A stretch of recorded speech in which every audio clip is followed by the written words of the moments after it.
Yeah, good morning. So if you're doing ray optics, you would have come across compound microscope. When you do compound microscope, please ensure you study about the optical tube length of a compound microscope. Optical tube length in a compound microscope is the distance between the objective focal plane and the eyepiece focal plane.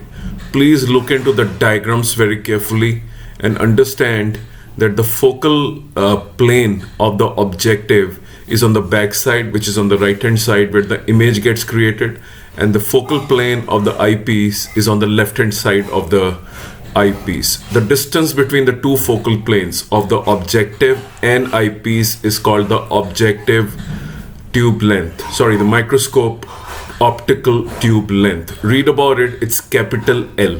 Thank you very much.